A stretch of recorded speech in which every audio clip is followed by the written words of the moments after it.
are out here in Miami. Yes, for becoming the man she wants. A topic that is killing most relationships. Killing most relationships. And that is infidelity.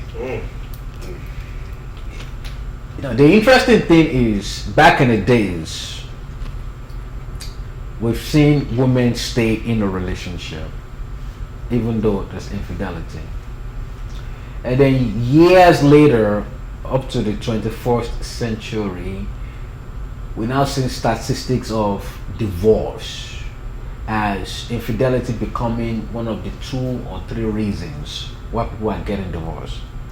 But you know, interesting thing now, that infidelity actually does not lead to divorce for majority of relationships. The rate of infidelity leading to divorce is low. So people are finding ways to still live in the relationship, to still continue. But the interesting thing is that relationship is not the same anymore. You see, it's like infidelity has more of a lasting impact, negative impact in the relationship. So people try to, let us keep this thing together, but it has affected a lot of areas in the relationship. Trust is one of them. It's hard to get back that trust again with your partner.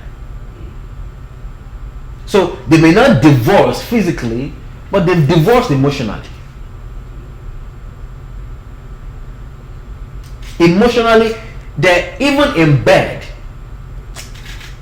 That if the husband is the one that cheated, that wife is not making love 100% with her heart.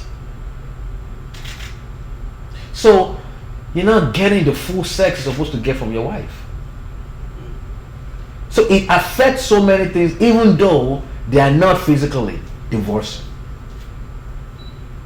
So it's one of the worst mistakes anyone can make in the relationship. But why is it that we struggle with infidelity? Why do you think we struggle with that?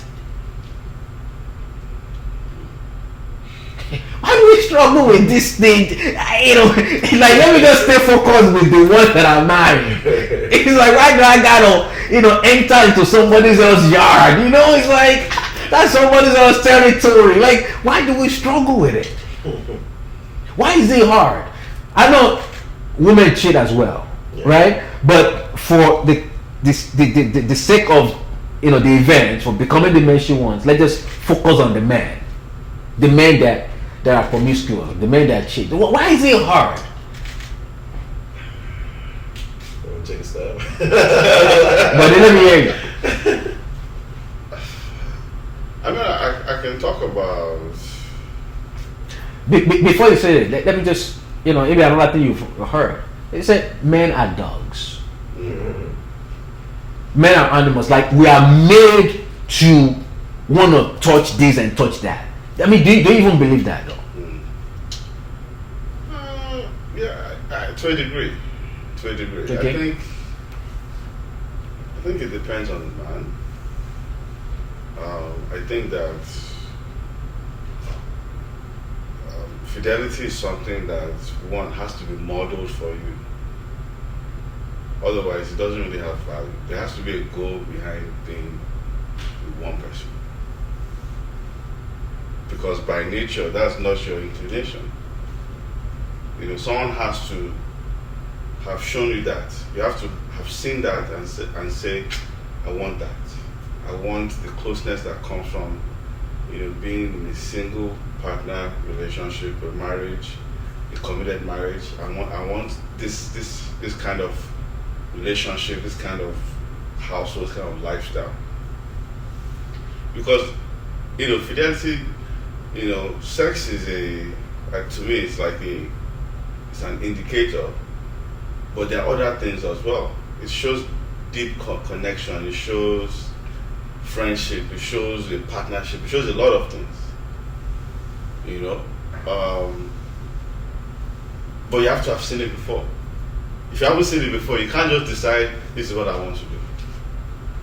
Now, I think that one of the things that happens is to me personally, is you see somebody that just looks different, or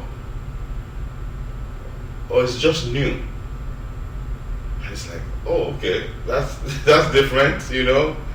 And there's a way having access to your wife makes you just feel Take it for granted. Yeah. take it for granted, and then you also let your guard down. You forget that you had to do some work to get this wife. His wife.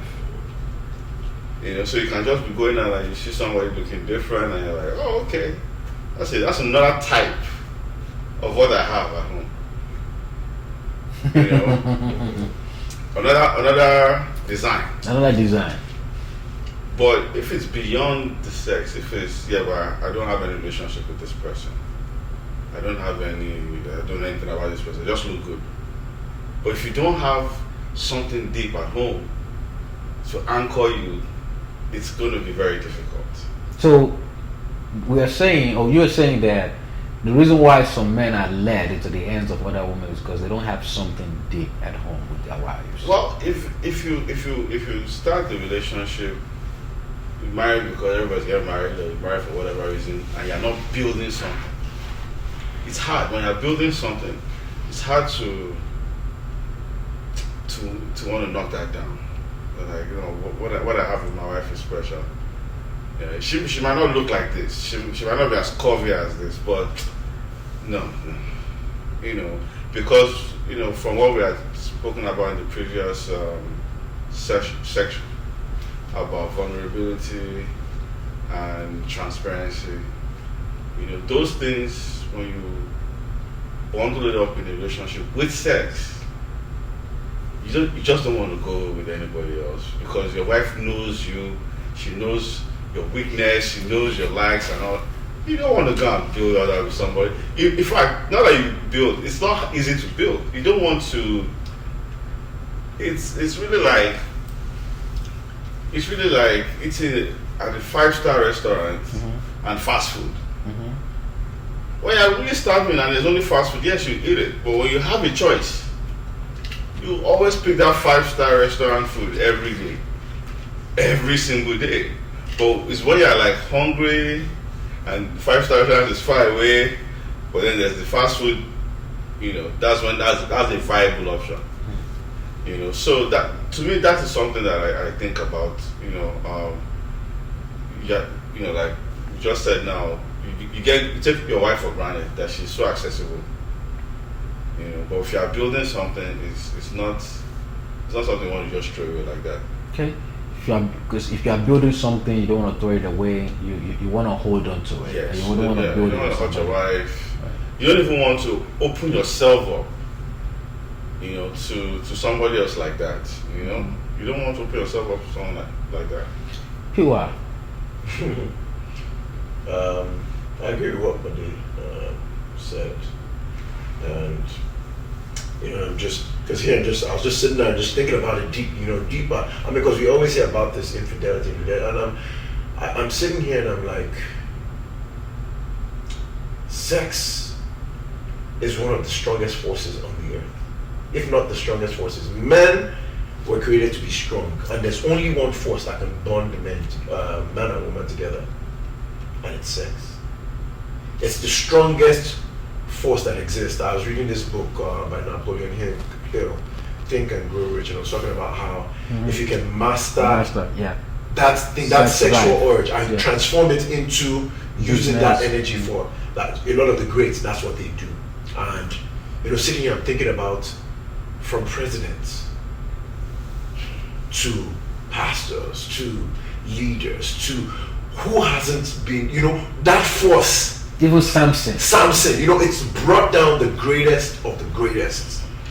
And I'm sitting here and I'm trying to figure out, where did this come from? I'm going back to the garden. When man was put in the garden first, there must have been something where he was searching, right? He was looking, doing something, because for God to say it's not good for him to be alone, I'm going to create somebody for him. And then he now created that person. He finally finds that person, and then God gives him, he introduces sex as a gift to man. And it's such a strong force that, you know, he had this thing and it was just that connection. So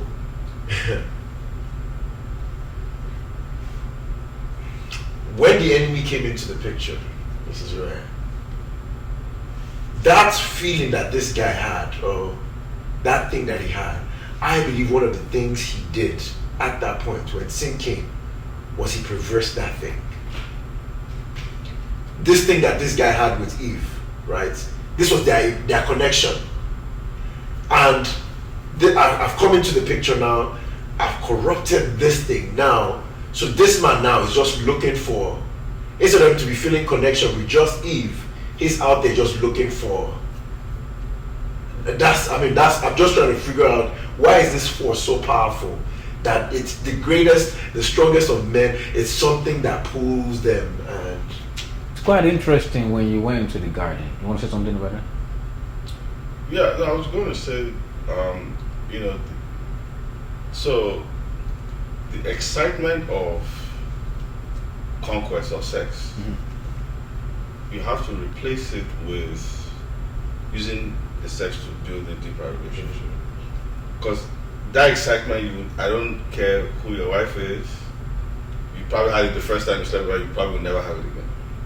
That excitement of, oh my gosh, I'm sleeping with so and so. You understand what I'm saying? That goes, something else has to replace that. And if you are chasing that, which you said Adam is chasing, yes, you always be looking for it in another woman, and no woman can fill that void.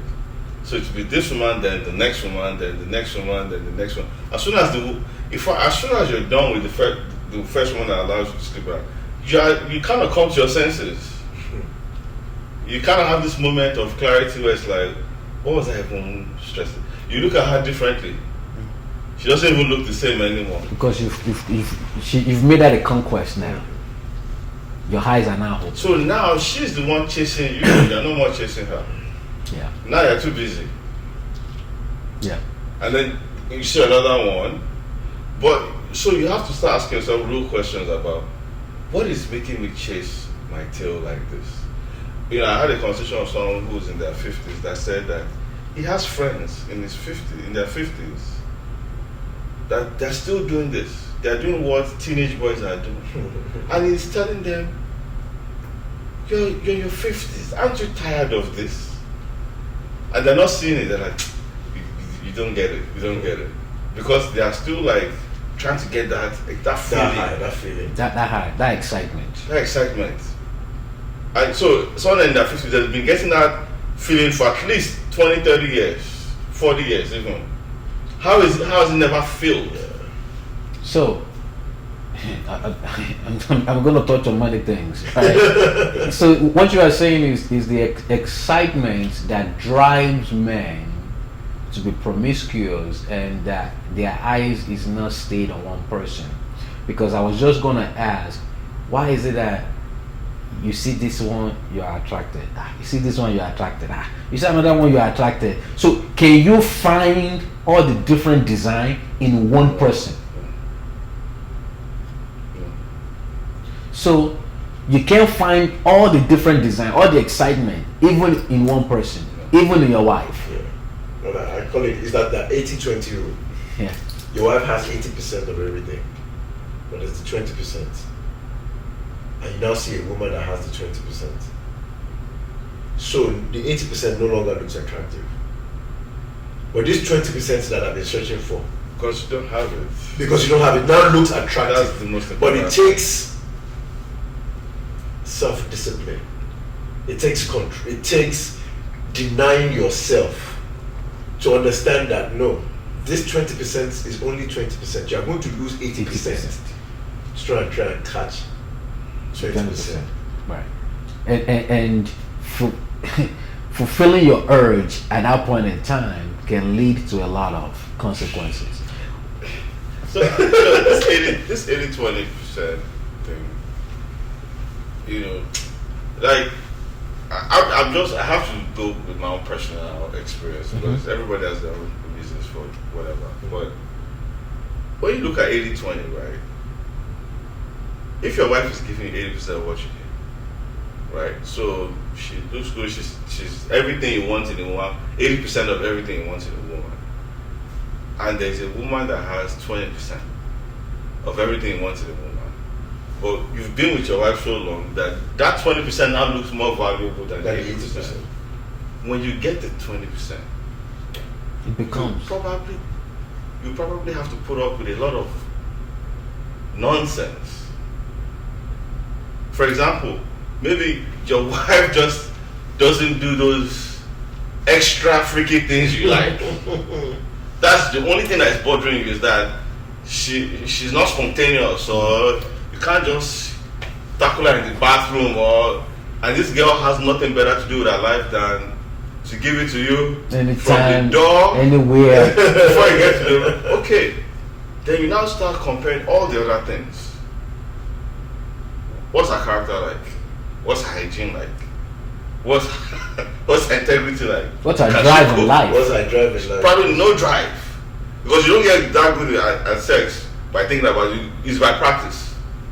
So she's probably highly promiscuous. But we don't stop to think about those things. Yeah. But I don't want, I don't think you can control that excitement. I don't think you can control it. It's an urge. But I think that you can replace it. Yeah. I think when you replace it with a high quality relationship with your wife, I think that's where men can succeed. Is when you think about, you don't want to let your wife down, and then what you have with your wife, you know, is irreplaceable. Yeah. And you just want to continue to build on that. It's now very valuable to you. I don't think we get there easily. And I think, which ties to the point you shared earlier about one of the things of vulnerability, is also being able to say, I'm feeling this way. Vulnerability, I'm sorry, I'm just going to jump on that, because that was another point I was thinking about. There are things you want to do because your wife knows you so well. It's hard to bring it up with your wife. It's easier to bring it up with a stranger out there. Explain. There are things you want to do sexually. Sexually, okay. Things you want to explore that you've seen You just on the Busted Challenge. On the Silhouette Challenge. That you think if you bring it up to your wife, she will deny it? Is that what you're saying? You're not ashamed to let her think that you're thinking about stuff like that. Also, this is how you get down. So this is really how you want to. But a stranger, especially a stranger that's kind of their way of life anyway. And I think a lot of women, that's why they are so disappointed when they see who their spouse cheats on them with, because it's someone that's usually not anywhere near their level in any area in life. It's like, how can you stoop this low? But what you don't understand is, I have to stoop this low to satisfy my base desires. They are not good desires, they are base, they are low level desires. So I know it's not someone I can talk to a regular person with about. It's quite interesting for what you said. I was interviewing a man on my radio show, GFM Radio, and he said the reason why a man will cheat with an ugly woman, because the wife will call the woman ugly, and just like you say, yeah, that woman ain't fine, like who you cheating with, like she's not my level, so you call it ugly. And he said that ugly to him is an acronym. And he says it stands for understanding, gratifying, loving, and yielding. So this person that I'm messing with understands my needs, understands I want to do crazy stuff. She's grateful that, as a matter of fact, I'm even here. Yeah. And she's not complaining. Yeah. She's loving. Yeah, it will do me anyhow. And she's yielding to my needs. She's yielding. Anytime you want it. Anytime you want it, she's yielding. So That's why men will cheat with an ugly person. So it's not ugly physically. She thinks she's ugly physically. He's like, no, it's character-wise. I say ugly. She has all the characters that I need. You know, one of these I now realize is when you now convert someone you're having an affair with or you're having infidelity with to the main person. It's no longer the same. Like when men say, okay, I'm moving out, and then move to that woman's house. The first thing the woman knows is, so how are we going to pay these bills in this house? And then she now becomes your wife. All the things that the yielding is now, because now you want to have the sex that you're having before. She's like, let's talk about the bills, or I'm tired, or the children. And you're like, this is what I ran away from at home. You know, now she can now become herself because she has you in the sack. She now becomes like your wife again. And it usually happens the first night that they move out of the house. They go to this woman that they've been with on the side. Reality sets in. Yeah. Because now she's playing a role of not a side chick anymore. She's playing a role of a wife. And I think men gotta also understand, you know, something that just came to mind about that 80-20 rule. It's not even the issue of the wife, it's the issue of a man. You say you find 80% in your wife, but 20% in someone else. You actually find 100% in your wife at one point in time. That's true. Because you're very grateful. You're very grateful. So you found that 100% at that time. Yeah. It's just weeks, months, years later. It's like that became 80 now. Let me see another one. Let me deduct some points. Yeah, that's true. That's true. Yeah. Because that woman is satisfying at that time. Because you wouldn't even have married her at 80%. At 80%. When you married her, she was 100%. 100%. It was 100%.